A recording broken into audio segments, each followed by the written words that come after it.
जिथे अन्याय तिथे आमचा आवाज, अत्याचाराचा प्रतिकार. हिंदवी न्यूज.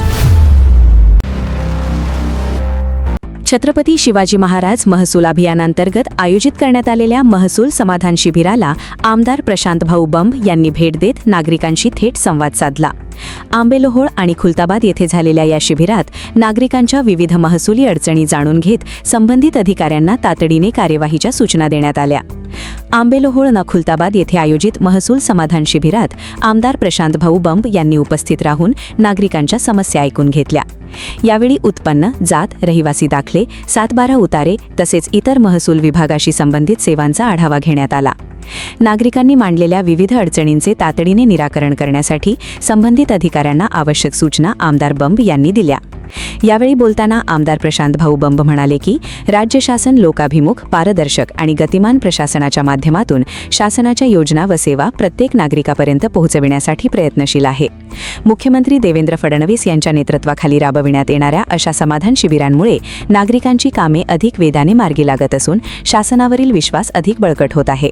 तसेच प्रत्येक पात्र नागरिकाला शासनाच्या योजनांचा लाभ मिळावा आणि जनतेच्या समस्या तातडीने सोडविल्या जाव्यात, यासाठी आपण सातत्याने कटिबद्ध असल्याचेही आमदार प्रशांतभाऊ बंब यांनी स्पष्ट केले. एका महिन्याच्या आत सगळा मी त्याचं मार्गी लावून देणार आहे. त्यांचं जे उपोषण करतो त्यांना विनंती आहे, उपोषणकर्त्यांनी उठावं, त्यांना आम्ही न्याय देऊ, काही प्रॉब्लेम नाही आहे. आताच मला एजम साहेबांनी सांगितलं की त्यांना जायकवाडीच्या ह्याच्यामध्ये जरी असलं तर सब्जेक्ट टू कंडिशन त्यांना ती परवानगी देण्यात येईल म्हणून. त्यात काही चिंता करायची मित्रांनो गरज नाही. एका मुलीने मला दिलं काय की मुरुमाच्या ह्याच्यावर काहीतरी काय झालं ताई, ती कुठे ताई, काय झालं बेटा, काय ऍक्सिडेंट झाला, मुरुमाला घडलं का, कुठं, हा कोणाचं होतं ते मुरुम, म्हणजे रस्त्यावर होतं, त्याला काही लाईट किंवा बॅरिकेड किंवा काही होतं का, काहीच नव्हतं, रात्रीची वेळ होती, दिसत नव्हतं है ना. यायचं तुमच्या एरियात असेल चौकशी करा आणि त्या कॉन्ट्रॅक्टरवर जो काही त्याच्यावर कलम बसते, निष्काळजीपणा असेल, जे काय असेल, ती कलम त्यांच्यावर ठोका आणि त्यांना न्याय देऊया आपण मित्रांनो. हा ठीक आहे, शिल्लगाव असेल शिल्लगावात कळवतील, घ्यायचं थोडं 0 टाईप मध्ये त्यांना कळवून टाका. आज अशाची चर्चा झाली आणि त्यांनी ती ऍक्शन घ्यायची. जो कोणी असेल, कोणत्या शिल्लगाव झाला का, शिल्लगाव झाला बरं, त्यांनी जर तसं लावलेलं नसेल तर मनुष्यवधाचा गुन्हा, निष्काळजीपणाचा बसतील ती कलम आपली सेट घ्यायचं तर ती त्यांच्यावर वाचवायची आपल्याला. आणि मला वाटतं त्या एरियाला पहिली केस नाही आहे. बाबुळ गावाचा पण एक कोणीतरी थोरात नावाची व्यक्ती, ती पण त्यांचं नजर झालेलं आहे सगळं.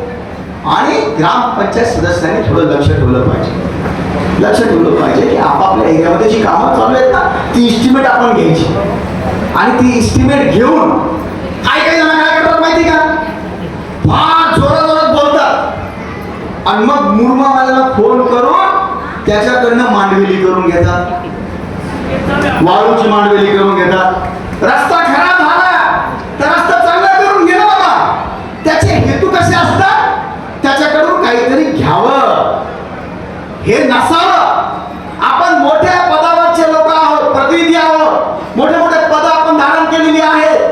जे आपण काम आणतो त्याच्यामध्ये आपल्याला सिस्टम दिलेली आहे, त्या सिस्टम प्रमाणे वागा. त्यात तुम्हाला सर्व गोष्टींची मुबलकता दिलेली आहे चांगल्या करता सगळ्यांना, ते करेक्ट आहे. पण ब्लॅकमेलिंग नको मतदारसंघामध्ये. सगळ्याच गोष्टी मी बोलण्याचा आज प्रयत्न केला, म्हणून माझ्या कोणत्याही गोष्टीचं कुणाचं मन दुखावलं असेल तर मी माफी मागतो. परंतु मला एक लोकप्रतिनिधी म्हणून ही गोष्ट बोलणं क्रमप्राप्त होतं. सन्मान्य शिक्षक महोदयांना पुनश्च एकदा, तलाठी महोदय, ग्रामसेवक, कृषी सहाय्यक, MSCBचे इंजिनियर आहे का, MSCBचे इंजिनियर, MSCBचे इंजिनियर कुठे आहे, इतक्या ढिप्या जातात, कोण आहे, आले नाही का, आज का बरं नाही आले, आज त्यांना अपेक्षित होतं ना. MSCBचा तुमचा बॉक्स आहे का, तो बॉक्स MSCBचा आहे का, जेई कुठे आहे तुमचे, नाही आले, कुठं नाही, का बरं नाही आले, कुठे राहतात ते, औरंगाबादला, संभाजीनगरला. जेव्हा नाव होतं औरंगाबाद तेव्हापासून राहतात तर छत्रपती संभाजीनगर नाव झालं तोपर्यंत तिथंच राहू लागले. सांगा त्यांना नोंद घ्या. जे जे अधिकारी कर्मचारी आले असतील तहसीलदार साहेब त्यांच्यावर त्यांना शो कॉलेज पाठवून द्या आणि त्यांचे उत्तर मला 8 दिवसाच्या आत पाठवा. त्याचा प्रत्येक गोष्ट तुम्ही हे असं नाही बोलणार मी, पण तुमच्या कॉन्स्टेबल, बीट हवालदार, तुमचे API, PSI यांच्या मर्जीशिवाय इतक्या मोठ्या प्रमाणात चालूच शकत नाही. कसं काय मला भेटतं एकदम ओपन मध्ये? बिलकुल नाही चालणार. रांजणगाव शिवाय थांबत शांत बसलो आता नको.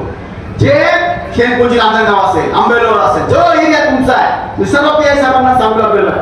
आज मी सर्वांना सन्माननीय SP साहेबांना पण पत्र लिहिलं, सन्मान्य कमिशनर साहेबांना पण पत्र लिहिलं, सन्माननीय मुख्यमंत्री महोदय साहेबांची पण परवानगी घेतली आहे की या सगळ्यांवर ज्या एरियामध्ये हे अवैध धंदे मोठ्या प्रमाणात आढळून येतील त्यांच्यावर ऍक्शन होणार. जिथे अन्याय तिथे आमचा आवाज. अत्याचाराचा प्रतिकार. हिंदवी न्यूज.